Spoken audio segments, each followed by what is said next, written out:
Irmãos, o texto que nós acabamos de ler, nós só encontramos esse texto no Evangelho segundo escreveu Lucas. Eu procurei o mesmo texto no livro de Mateus, Marcos, João, os Evangelhos em si, não encontrei.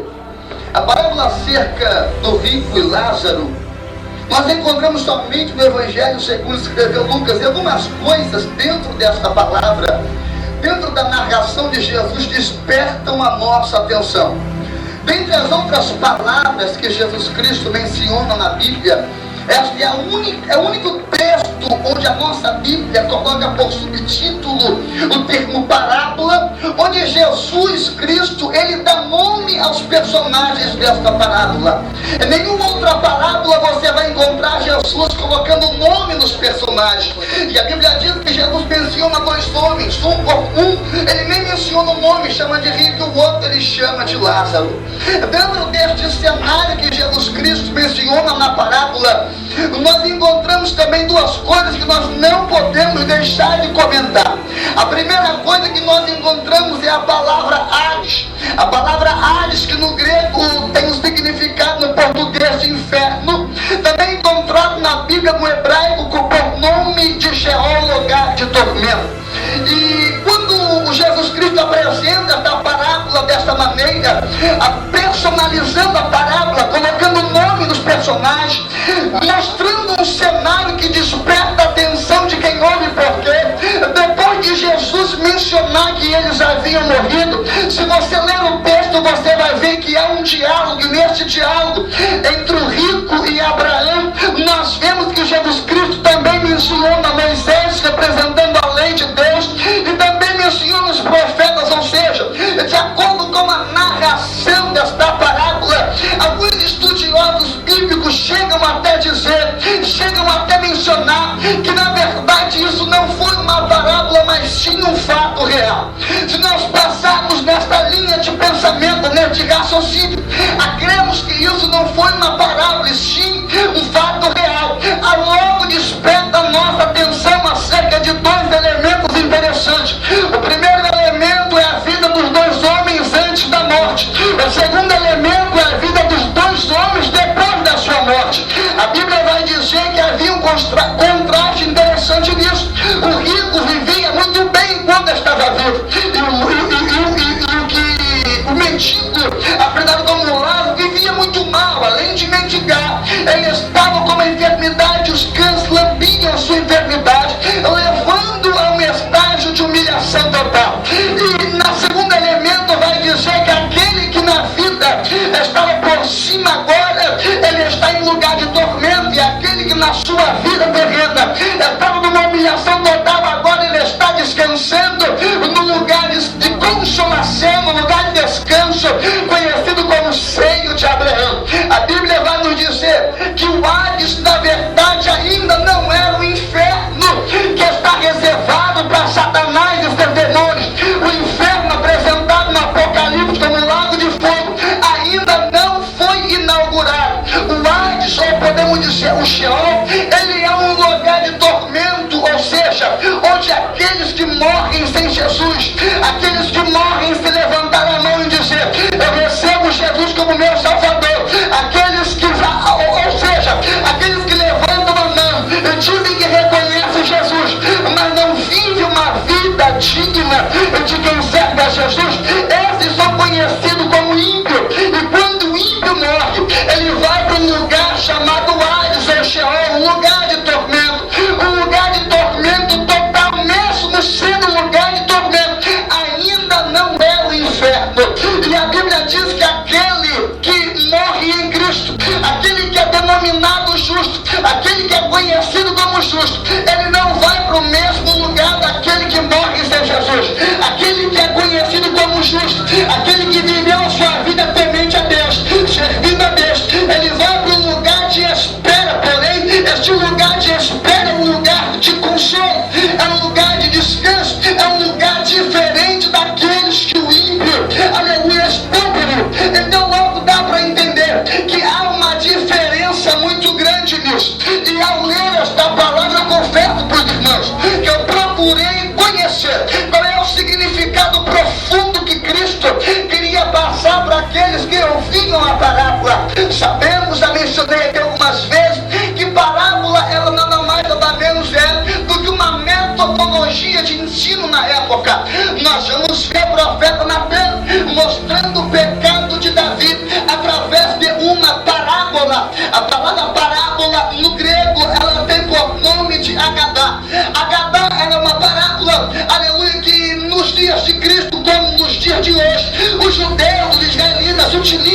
para tentar ensinar alguma coisa àqueles que oram. Seja uma palavra de exortação, seja uma palavra de edificação, seja uma palavra de conselho, seja qual for a palavra é utilizada para poder ensinar ou mostrar uma verdade que está oculta.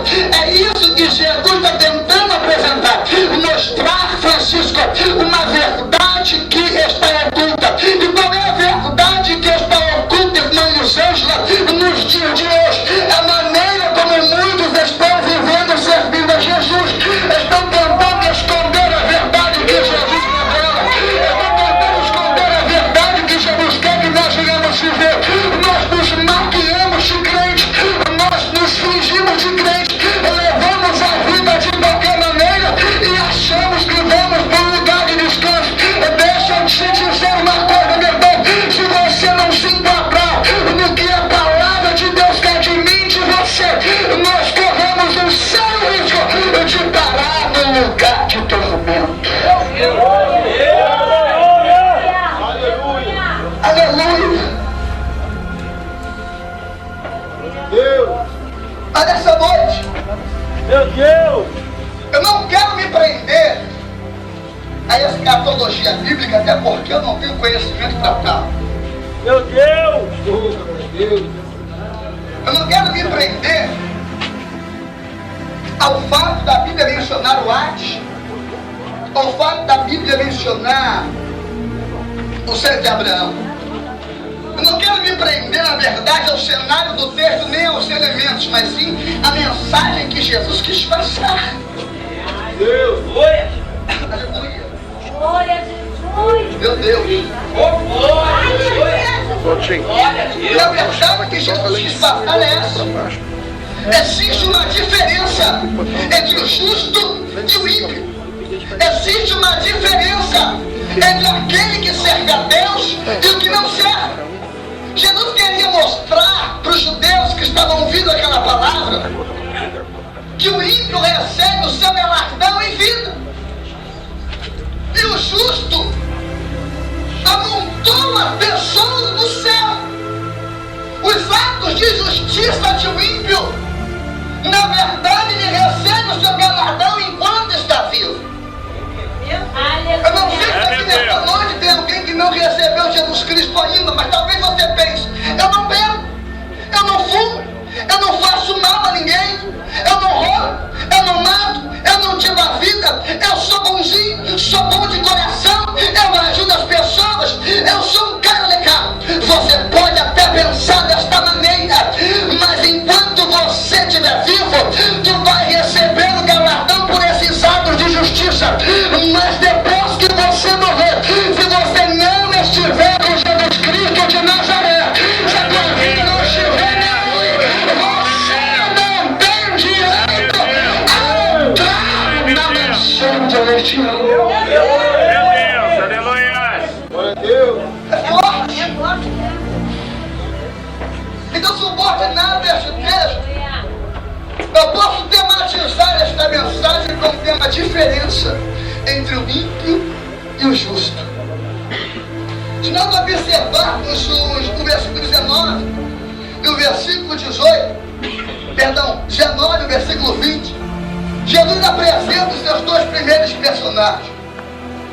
O primeiro personagem que Jesus apresenta é o ímpio, que na verdade vivia a sua vida de forma esplêndida, recebendo tudo quanto possuía, é claro, vale a pena dizer que as coisas que ele possuía de bem material não implicavam nem faziam diferença na sua vida espiritual. Logo no dia de hoje, muitas pessoas prestam atenção na prosperidade de um e na prosperidade de outro. Mas a prosperidade do homem e da mulher não implica na sua salvação.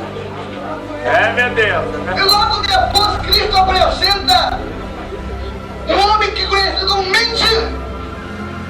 E ele chama de Lázaro, que na verdade Lázaro é a transliteração do grego, mas o seu nome no hebraico se chama Elazar. A Bíblia diz sei que esse mendigo, por nome de Elazar no hebraico, ele não só mendigava, Francisco, mas no seu coração, diz o texto, que ele desejava comer do lixo que o rico jogava fora, a sobra da sua mesa. Era o desejo que aquele homem que mendigava sonhava ou desejava em comer. Aleluia. Porque a primeira diferença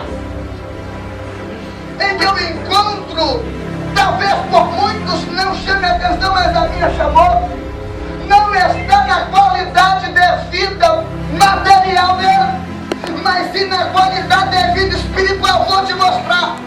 O rico tinha tudo do bom e do melhor, mas tinha uma coisa que ele não tinha. Ele não tinha o seu nome reconhecido. Irmão Rodrigo, tu está falando de fama? Tu está falando de reconhecimento? Eu não, eu estou falando de salvação. Ele poderia ter os status que for, mas o seu nome não estava escrito no livro da vida. Agora a Bíblia vai dizer que quando Deus reconhece o justo, Ele reconhece pelo nome. E eu quero dizer que o teu nome, ele não só tem que ser reconhecido no céu, por Deus, pelos anjos, como também no inferno. Meu Deus, aleluia. Deus é Deus. Atos capítulo 19. Maravilha. É Deus. Vai dizer que alguns 7 filhos de servas, eles estavam expulsando uma pessoa endemoniada. E ele dizia que conjuro-vos em nome de Jesus e em nome de Paulo. Aquele demônio olha para ele e diz: olha, eu bem conheço Jesus e bem conheço a Paulo, mas me vejo Jesus.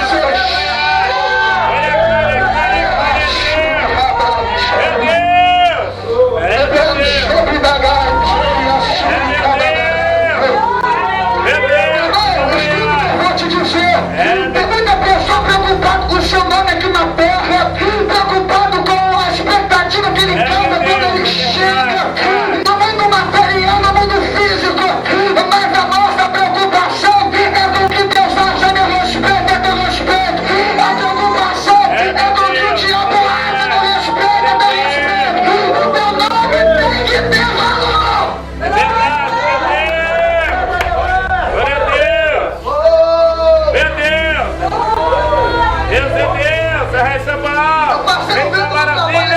Eu comentei quinta-feira. Mas o primeiro bravo lá, denominado Pai de Santo, botou o dedo na minha cara porque ele tomou um esporro por causa de mim. Ele recebeu uma ordem, mas não me passou, então eu não fiz o serviço. Logo ele tomou um esporro. Botou o dedo na minha cara e disse: tu entrou na minha lista negra. Meu Deus. Meu Deus, aleluia. Se eu tô com uma arma hoje aqui, eu tinha te matado. Mas isso não vai ficar assim. Tu vai ver o que eu vou fazer contigo. Eu olhei pra ele e falei assim: só se Deus permitir. Eu não sei, irmão, qual foi a mandinga que ele fez. Eu não sei o que ele sussurrou no ouvido do diabo. Eu só sei que no dia seguinte ele me procurou, me deu uma porta e disse: me desculpa.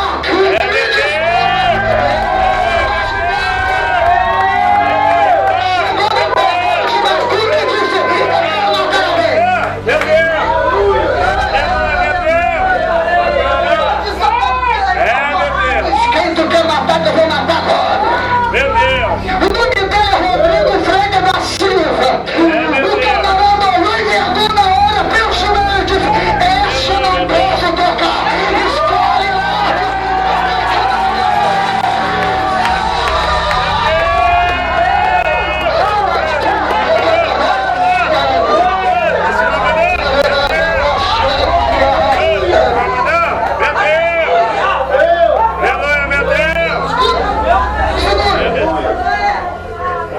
Mas esse reconhecimento não vem porque tá bonito.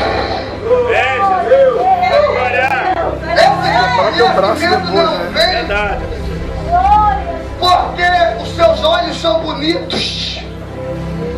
Esse reconhecimento não vem porque tu anda de carro. Verdade, meu Deus. Esse reconhecimento não vem porque você tem um cargo bom na empresa, não. É, meu Deus. Esse reconhecimento vem pelo nome que você constrói no céu. Glória a Deus. Escuta, Deus é Deus. É resta bom. a Bíblia vai dizer que enquanto o rico não era conhecido, ele se esbanjava, ele se É meu exibia Deus. pelas condições materiais que ele tinha.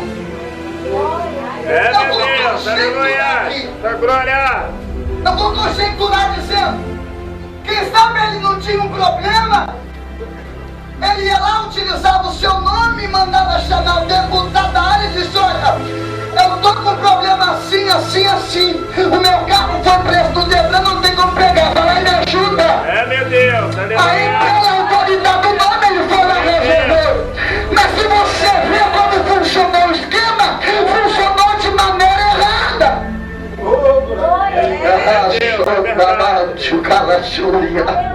Meu Deus. Eu Aleluia. tô com problema de saúde aqui, o meu dinheiro paga os melhores médicos do país. Salva ele, porque eu tenho dinheiro. Aleluia, meu Deus. É verdade. Era assim que eles Meu usavam o seu Deus. nome. Oh, Deus do mistério. Mas sabe como é que Meu o Deus. mendigo usava o seu nome? Eu vou É, te meu explicar. O nome dele no hebraico, Elazar, Deus, Azar, ajuda. Significa lá, Deus é minha ajuda.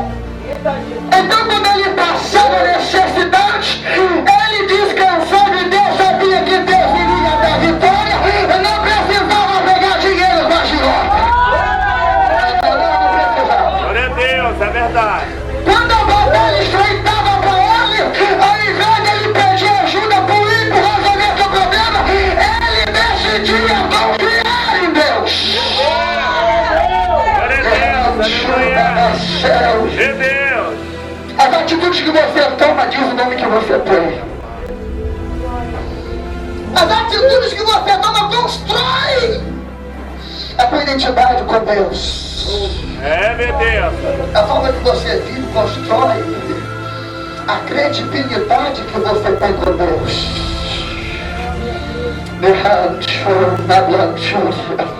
As expectativas que têm que vir de você não tem que vir para alegrar o homem, tem que vir para alegrar Deus. Glória a Deus. Deus é Deus, é resta bom. Oh, Deus da minha vida. É, meu Deus. Segundo, Aleluia. além do nome, uma coisa que me chamou a atenção foi alguns princípios. Lembrando que eu estou falando a diferença entre o ímpio e o justo, rico e Lázaro. Alguns princípios na vida desses dois me chamou a atenção.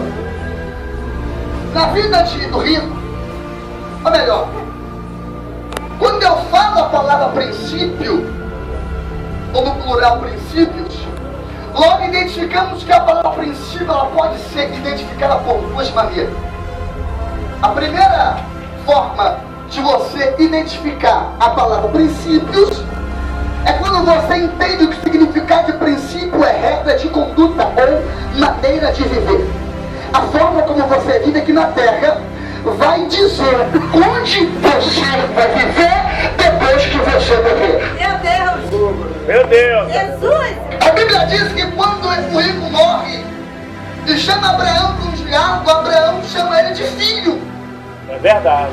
Então dá-se raciocinando, interpretando dessa maneira a entender que quem sabe ele não era um judeu, com esperança de alcançar a salvação, porque olha, eu prosperei tanto, eu sou tão rico que certamente Deus é comigo. E quando de repente tu vê ele morre, e quando morre vai para o lugar de tormento. Sabe o que eu entendo com isso? Quando colocamos na nossa maneira de viver, na nossa regra de conduta, princípios que não condizem com a palavra, ainda que exista